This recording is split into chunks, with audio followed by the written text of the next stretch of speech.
Just having gone to a SJC and with the Nationals right around the corner and another SJC right around the corner, I figured I'd touch up on a subject that is really important right now, and that's the top 5 ways to get to basically lose at a shonen. I mean, when I say lose, I mean get a game loss or you know have your opponent win by BS.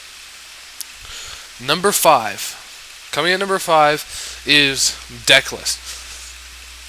I don't even want to so many people, like a couple hundred people, received game losses because they messed up their deck lists. And it happens every shonen. Like every shonen, when they do the deck checks, or they start checking your list, they have to come out there and what is this? What is this? What is this? So make sure you do your list right.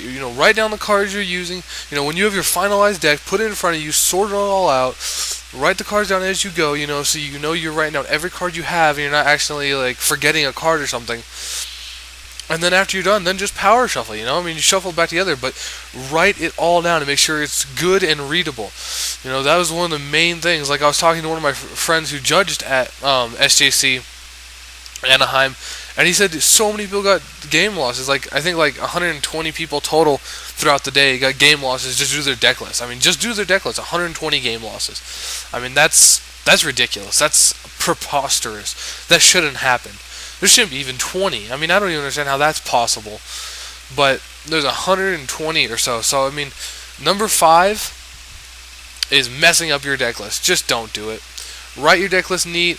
Make sure it's correct. Make sure it matches your deck. And then get on with your day.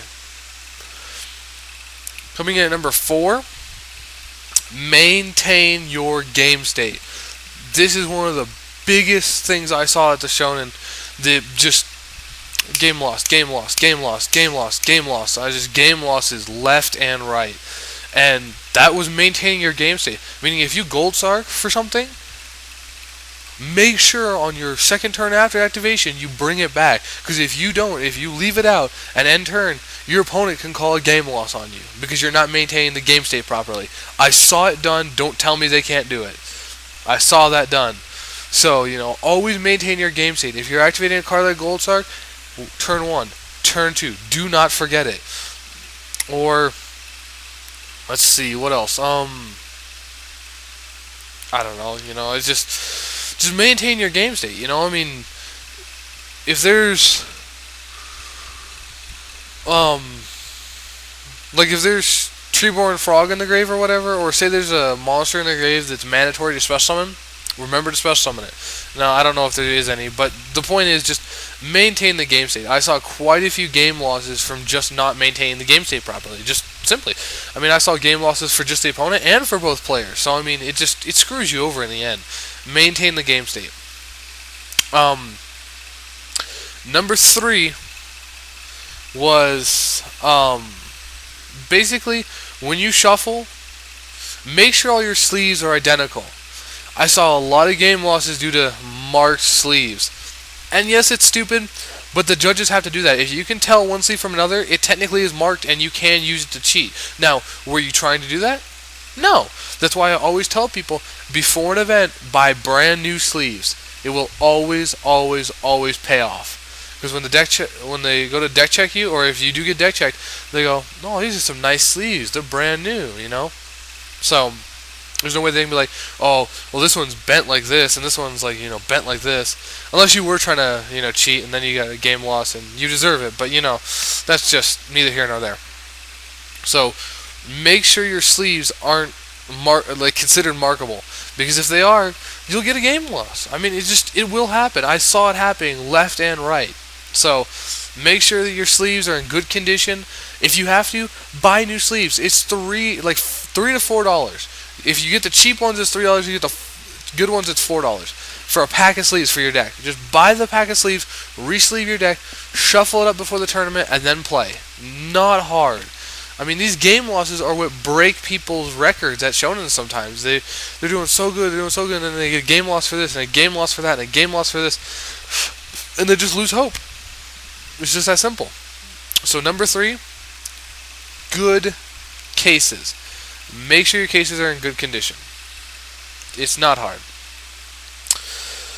Number two I saw for game losses would have to be, um, like, I don't know, how would I even say this? I don't want to say cheating or stacking, but I saw, like, a lot of people got game losses for doing stuff they weren't supposed to. Like,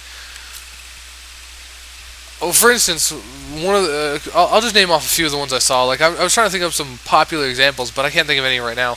One of the ones I saw was a dude picked up his graveyard and he started looking through his graveyard, and he put it back down, and then immediately after putting it back down, he picked up his hand, which was laid down on the mat next to his graveyard. Now, his opponent, being a not very nice person, for lack of a better word, decided to call a judge and call cheating on him. And the judge was like, well, how was he cheating?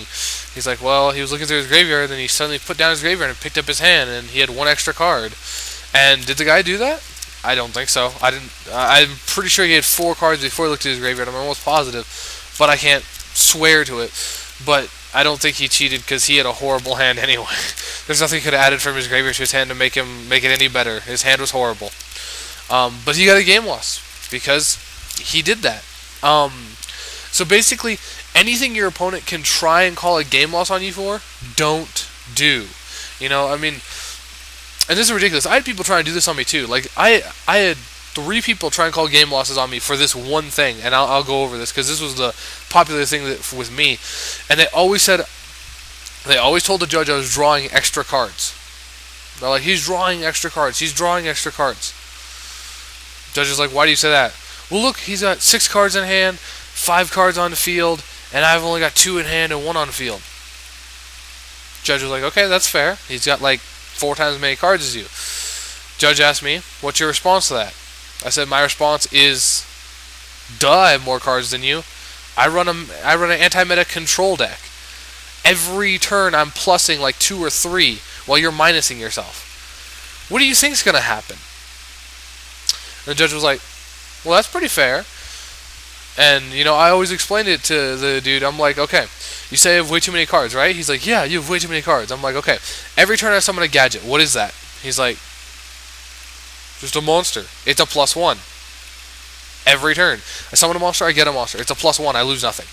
Every turn I'm +1ing. Okay? Now what about Summoning Curse? When I play Summoning Curse, I don't lose a card. That stays there. Yet you have to remove cards to even try and play cards. So my 1-for-1s become like 2 or 3-for-1s. He's like, oh, well, I guess maybe. I'm like, okay. I'm like, Pot of Avarice. It's an automatic +1. Well, technically, it's like a +2 usually, but that's not the point. The point is, my deck pluses like crazy, and I had to explain that multiple times to people because they kept trying to call me on that. And they're like, he's drawing more cards, blah, blah, blah, blah. And the judge was always like, yeah, you just plus all the time. That's why you have more cards. But I had people try and call game losses on me for that just to try and win. They couldn't win fair. When a player can't win fair, a lot of players at the top tables, I hate to admit it, but a lot of them will win by any means necessary. They will go through their graveyard, they will go through your graveyard, they will start making accusations on you for cheating, they'll start making accusations on you for stacking, they'll do anything they can to win. That's how players are. Don't be surprised by this. Know exactly what's happening at all times. If they ask you something, or if they tell a judge something, have a response. Be like, no, this, and this happened. That did not happen. You know, just be confident. That's what honestly gets players busted a lot by judges, because the judge asks you a question and you start fumbling, and you're like, oh, I don't know what happened. I'm not sure. I don't know how that happened or how that got there. And then the judge is like, well, he has a story that you're basically cheating, and you have a story saying you don't know what happened. What do you think the judge is gonna do? So, think about that. So that's the number 2 thing. Just players making mistakes, or players getting called on stupid stuff by not very nice people. The very last thing. This is all I have to show you. It should be all I have to show you. Right there. Paper. This is called paper, people. At every major event, the judges have said, and I quote, if we come around and check life points, paper will beat calculator. End of quote. They've said at every major event I've been to for like the last 3 months, and nobody understands that. If you're using a calculator and you say you're at 8,000, you say your opponent's at 500, and they're using paper, and they have you at 500 and them at 8,000, the judge will believe them because they have hard evidence, basically. Stop using calculators. Get pen and paper. I mean, hell, Game Time, right there, that store right there, props to Game Time, shout out to you, major shout out, was giving these things away. I mean, giving these things away. All you had to do is buy any merchandise from them at the Shonen. You could buy $1. You could buy 50 cents and they gave you this. And I saw so many people. Judge came up to the table. One person sitting there with pen and paper, the other sitting there with a calculator.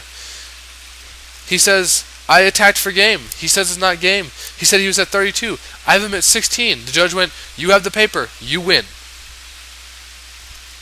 Because calculators are fidgety. You can't tell the history. You know, you just can't. With this, you know, when you write down life points, you go minus, minus, minus, minus, minus, and you can see what happened throughout the game. And you can show to the judge, this, and this attack directly. So he's at this, and then I can attack directly with this. And the judge is like, okay, that makes sense. He looks at the calculator. I'm at 8,000. He's at 16. How? I don't know. Or let me scroll up. You know, and the worst part is when you scroll up and you realize that you typed in one of the numbers wrong when you hit minus. Oh my goodness. Because then your life points don't even matter anymore. Whatever your opponent has becomes the new life points. So never, just stop using the calculators. Get pen and paper. It's not expensive. Like, it's not expensive at all. Something like this is like $1. I'm not even kidding. Like, I can go to Walmart right now, and it won't have like Game Time on it and crap like that. But I can get paper, and I get an entire notebook of paper for $1. So just go get paper. You know, paper beats calculator. They tell you that every single event. I just quoted exactly what the head judge said at the event, and I look around, calculators and cell phones everywhere. I'm just like, you guys lose. If your opponent decides to cheat and mess up the life points, you lose. He gets whatever life points he writes down. That's the stupid thing. Another thing great about paper, like, say you're playing someone and you both have, you know, like 8,000 right here. Well, when they attack, you can write minus, and then you can write a monster's name right there, and then you can, you know, write the new total. That way you can actually tell the judge. He's like, how'd this damage happen? How'd this damage? How'd this damage? You can say, well, if you look right here, Banisher attacked directly, then, you know, Fossil Dyna attacked directly, then Red Gadget attacked directly, then Red and Yellow attacked directly. It's game over. And the judge is like, all right, very good notes. Well, they're technically not notes, they're life point notes, because notes aren't allowed anymore. Don't go into that. Very good life point notes. Very good. You win. Person with the calculator is like, but I blocked Red Gadget. I don't know that. I see the paper. The paper makes sense. Your calculator is just a bunch of pixels. That's unfortunately how it goes. Because calculators error too much. They, you know, mess up. I mean, calculators are unreliable. So use paper. If you guys don't want to lose from life point, like, arguments, use paper. I mean, I told all my friends there, use paper. Trust me. If you get in a life point argument with some jerk who's trying to screw you, paper will win. 2 of my friends used paper. I mean, they didn't have to do it. One of my friends did use a calculator, and he got life point messed over. His opponent had paper, he didn't. His opponent said, yeah, he's at 1,200. My friend's like, no, I'm not. You haven't even hit me yet. He's like, yeah, I hit you with these monsters. Judge saw the monsters in the graveyard. Judge saw the life points on the paper. Judge went, okay, you're at 1,200. If he had kept paper, it would have been a different story. But he didn't. You know, I mean, that's just the thing. So those are the top 5 ways I've seen people lose at big events. So if you're going to a Shonen or a Nationals, please, please, please follow these 5 steps. Please. I beg of you.